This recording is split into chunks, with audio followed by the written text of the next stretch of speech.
Hey y'all, so let's learn something today.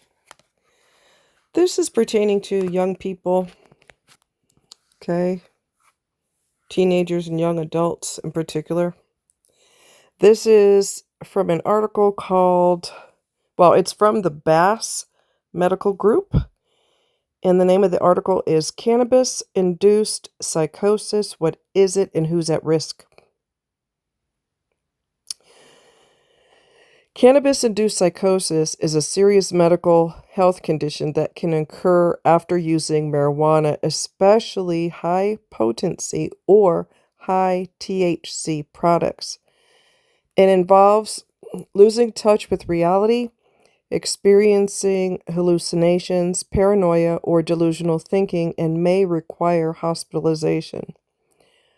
While many people associate cannabis with calming or euphoric effects, certain individuals may react differently, particularly if they use a lot, start young, or have an underlying vulnerability. What are the symptoms? Cannabis-induced psychosis may come on suddenly and include hallucinations, seeing or hearing things that aren't there, delusions, false beliefs such as being watched or followed, severe anxiety or panic attacks, disorganized thinking or speech, paranoia or extreme distrust, and detachment from reality. Symptoms may last for hours, days, or in rare cases longer, especially if someone already has or is developing a psychiatric condition. Who is most at risk? Research suggests the following groups are more likely to experience cannabis-induced psychosis: teens and young adults under age 25, people who have high-potency THC products like concentrates, vapes, or dabs, individuals with a personal or family history of schizophrenia, bipolar disorder, or other serious mental illnesses, heavy or daily users of cannabis. A 2022 systematic review found that regular cannabis users had a significantly higher risk of developing psychotic disorders, especially when they used potent strains or started in adolescence. Can it lead to long-term mental illness? Yes. While some people recover fully after the episode ends, cannabis-induced psychosis can be a warning sign for more serious conditions. In some cases, it may be the first indicator of schizophrenia or bipolar disorder. Continued cannabis use can make these conditions worse. One study found that over 40% of people hospitalized for cannabis-induced psychosis were later diagnosed with a chronic psychotic disorder. What should you do if it happens? If you or someone you know experiences symptoms of psychosis after using cannabis, get medical help right away, especially if the person is confused, agitated, or frightened. Stop cannabis use immediately. Avoid stimulants or other substances that can worsen symptoms. Talk to a doctor or mental health professional to determine the next steps. If someone becomes a danger to themselves or others, call 911 or go to the nearest emergency room. Protecting your mental health. Cannabis is legal in California, but that doesn't mean it's safe to everyone. To lower your risk, avoid high THC products and frequent use. Wait until age 25 or older to use after brain development. Talk to a doctor if you have a mental health diagnosis or family history. Know the signs of early psychosis and seek help if needed. And you can schedule an appointment with a BASS, BASS, primary care provider or behavioral health specialist. So the article posts a medical disclaimer, which I'm going to read. The information provided in this blog is for educational and informational purposes only and is not intended as medical advice, diagnosis, or treatment. Basque Medical Group does not endorse any specific tests, treatments, procedures, or opinions referenced in this content. Individual results may vary. Always consult with your physician or a qualified healthcare provider regarding any medical concerns or before making changes to your health regimen. So, in other words, reading this article is not going to be, okay, well, I read it, so I guess I'm good. I'll just quit doing it today. If you're experiencing symptomology, you need to seek medical treatment. And this goes back to what I said, I don't know, a few weeks ago or a month ago. I don't really remember the time frame. When I said, parents are so lackadaisical about their kids doing marijuana and they just kind of blow it off. And I told you that's a bad idea. Okay. If your child develops cannabis-induced psychosis, it could be worse than that, even. Not saying that's not bad, it is. But if they got some, bought some or received some marijuana, THC, that is laced with fentanyl, they could die. And a lot of these drugs, especially on the street, can be and have been and are laced with fentanyl. So psychosis is the least of your worries, okay? And so many parents are like, oh, it's no big deal. It's just marijuana. We did it back in the day. Stop right there. You did it back in the day when it wasn't laced with anything. You did it back in the day when it was more marijuana than synthetic copies. Because synthetic marijuana can be worse than marijuana that doesn't have anything added to it. Okay? And you don't want to take a chance of having your child be on it. Well, they've been fine so far. They're not acting weird or anything like that. That doesn't mean it can't happen. The brain is still developing, and you don't want their young developing brain to experience damage while it's forming. Okay. There is a parent that I will refer you to the title in the description. It is Texas Pictures Documentaries, and her son developed cannabis-induced psychosis. It's also called, I don't know if I'm pronouncing it right, CIP. C as in Charles, I as in Idaho, P as in Paul. CIP. That is the, the what's the word? Acronym or whatever. But it's cannabis-induced psychosis is what it stands for. And her son developed that. He developed that. It might be called CIP, or I don't really know. But anyway, y'all get the gist of it. She said at one point, he's on the road to recovery now. He's not on anything. He's been sober for a while and that kind of thing. But it's an everyday struggle. And she would see him. He lost like 20 pounds in a couple of weeks because he was still on it.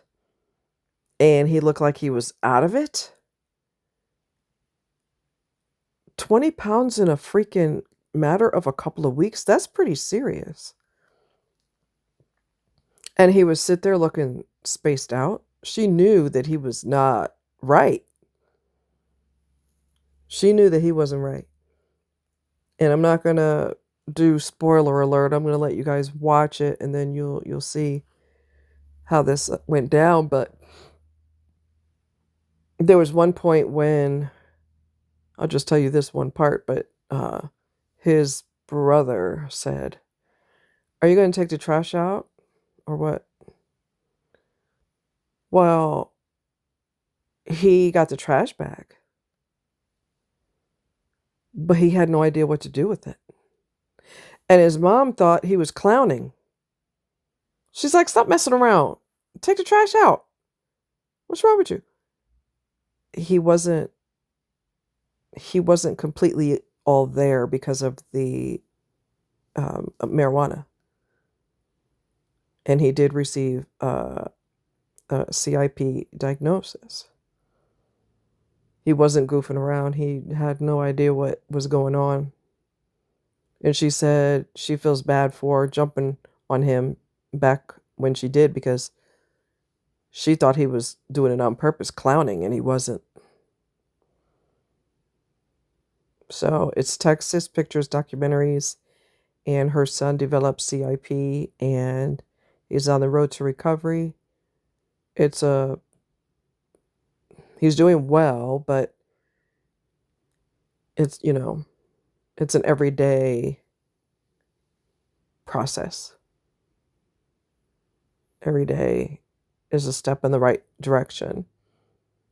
So parents need to know, when you know better, you do better. And, as I said before, CIP or SIP, whatever it's called, that's the least of your worries. If it's laced with fentanyl, they're going to be out of here, because a little tiny grain of sand, that amount of fentanyl will and has eliminated people, because it stops your brain from telling you to breathe.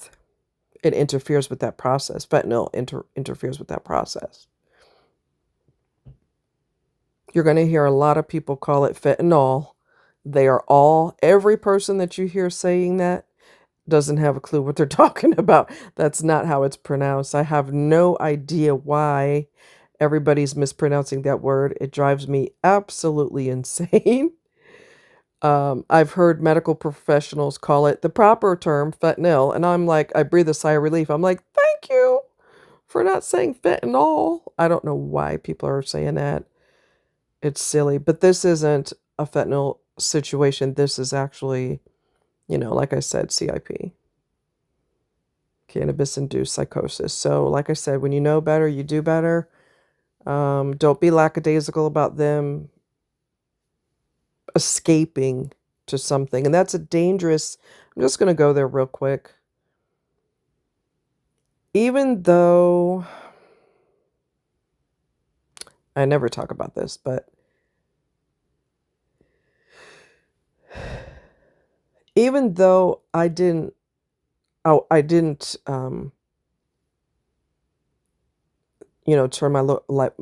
can't talk. Old MacDonald had a farm. Okay, let's try this again. Let me try to get hooked on phonics. Okay. Even though I hadn't become a Christian officially, I always believed in God when I was a kid. Okay. And he was my peace.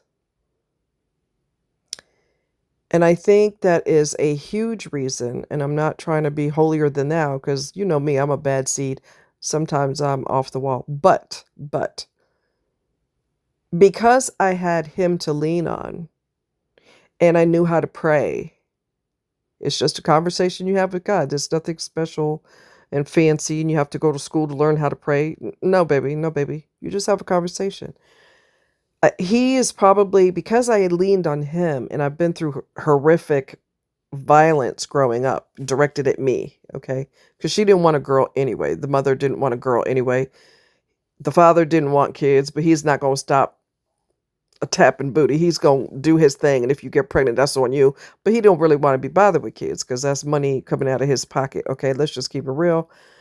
But because I had him to lean on, I think that's the reason I didn't feel like escapism.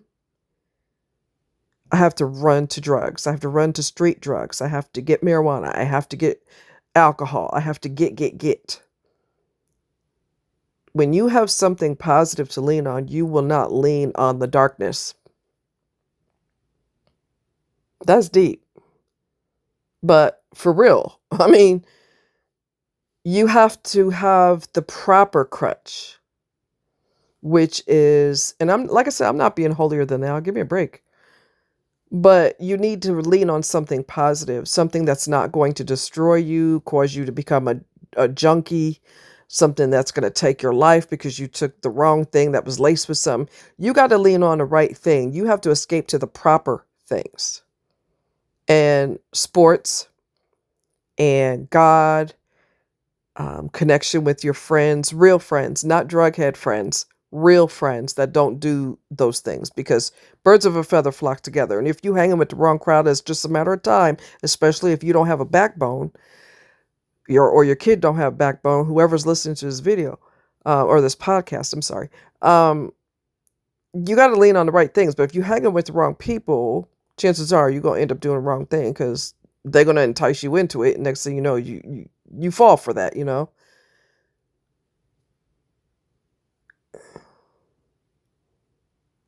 That is such a common thread with kids of today. I have to run to something. I've got to escape. Stress management, it's never going to happen, but in my fantasies, it can. Stress management needs to be taught in school. And it's not. And parents, please teach your kids positive ways to, ease their stress. Because running never works unless you're on a track and you're supposed to run, okay? Escapism doesn't work either. It causes you to become a drug addict because now you're used to that and you need it to function, or you need alcohol to function. You don't need a crutch. You're stronger than you realize. Your kids are stronger, should be stronger than they realize. They don't need to be leaning on things that are detrimental to them and things that are going to possibly take their life. It just doesn't make any sense. So the more you know, the more powerful you are, because knowledge is power. And now that you know it's not just marijuana, which isn't the quotation marks big deal. Oh, it can be. And I don't care how many people say, oh, it's not a gateway drug, that's just stupid, blah, blah. Those people who say that have no idea what they're talking about either. It most certainly is a gateway drug, and 9 times out of 10, people feel like, I'm not getting the same buzz no more, I need something stronger. Ask anybody who's a professional drug counselor, they will tell you, or any doctor who knows about drug addiction will tell you that it is typical and commonplace for people to try to replace that first buzz. In fact, a lot of drug counselors were drug addicts themselves. And they will freaking tell you, God knows I've watched enough documentaries. They will tell you, I was a drug addict myself. You're going to do anything you can to replicate that first high. But the problem is you never can replicate that. Never. But you still chase to try to get that same buzz. But it never happens again. But you keep chasing, you keep running to different things. Drug counselors will tell you that. So I'm not making this up and pulling this out the left side of my neck. This is how it works. But then again, you've also got people who defend the addicts, people who are addicts. Oh, you gotta understand, they're addicted. I understand you were not an addict until you started on purpose. Let us not forget how you got there. But now that we're here, this is what we need to do. You cannot jump in front of a train on purpose, lose a leg, and blame the train. That just sounds dumb. I mean, we got to take responsibility for our own actions. And if you do something that sends you spiraling down a rabbit hole, well, if you hadn't started, we wouldn't be on this page. But now that you have started, it's too late to cry over spilt milk. This is what we have to do now. So for those who haven't chosen a crutch, don't. Because it's detrimental to your developing brain. If your family has a genetic predisposition towards mental illness, schizophrenia, bipolar, this marijuana can send you to that illness quick. It can be the catalyst which can cause you to become schizophrenic, bipolar, or whatever other, cannabis-induced psychosis. Why even don't even freaking go there. To be quite honest with you, the things that I've been through in my life have been so scary and so detrimental. I don't have any idea how I survived it all. Only by the grace of God. That's the only thing I could tell you. Because here I was, a little kid, being violently abused by both of the so-called parents. Vicious beatings, violence, my arm yanked behind my back, deliberately burned with an iron, shoved down a flight of stairs, shoved into a wall, beaten until, beaten incessantly, soap put on my mouth for her pleasure. She's a freaking, both of them are sadists. They got off on the torture. The stabbing. I've been through all of that. I never went to a crutch. I'm not saying everybody has the strength to avoid falling back on something, but I'm telling you, you don't want to have hell that you're going through and add more hell to it. That's not something you want to do. You're going to punish yourself for being punished or abused, or you're lost mentally. So let me go ahead and do something to myself that's going to make me feel worse. That doesn't make any sense. And the thought process doesn't happen after you become an addict. It has to occur before you start, so that you're using logic instead of a chemical addiction. I don't even know where all these words are coming from. I guess God is speaking through me, because I was not planning to say all that. But I never reached for a crutch. And to this day, I don't like taking pills, or just popping pills. I don't like that. I've had pain all day today. My foot, there's been numerous good days, but today rain is coming tomorrow, so I had more pain in my foot. It brought me to tears. I also had fibro pain in my right leg and nerve pain in my thigh. And I kept saying to myself earlier, you need to take some Tylenol and stop acting stupid. And I never did. I'm just not a pill popper. But I know rain is coming tomorrow. My foot doesn't like it. Apparently my right thigh doesn't like it either. And I'm going to take some Tylenol before I go to bed. But I don't know how you could say it. I don't lean for a crutch. That's just not who I am. I'm analytical. So I try to fix it through other means, like watching videos from, therapists on YouTube, or reading self-help books, or confiding in someone who can steer you in the proper direction. There's healthy ways to relieve the stress. And God knows, as a kid, I was dealt a nasty hand of cards. And when something happened to me that was off the wall, I knew not to tell the parents, because I knew I was going to be beaten for that and punished for that. Like the individuals that tried to assault me. I knew as a child, God gave me the adult wisdom to keep it to myself, because I would be penalized for that. I didn't have the luxury of running to a crutch. I actually had to deal with my problems. And that's what you have to do when you're growing up. You're going to become an adult, or your kid's going to become an adult. They have to learn how to deal with it in a way that is positive, through self-help books, through professional therapy. Ain't nothing wrong with that. There's no need to be embarrassed about it. Therapists are there for a reason. Nothing to be embarrassed about. They don't have to announce to their friends that they're seeing a counselor. That's not everybody's business. There's got to be a positive way to deal with the stress.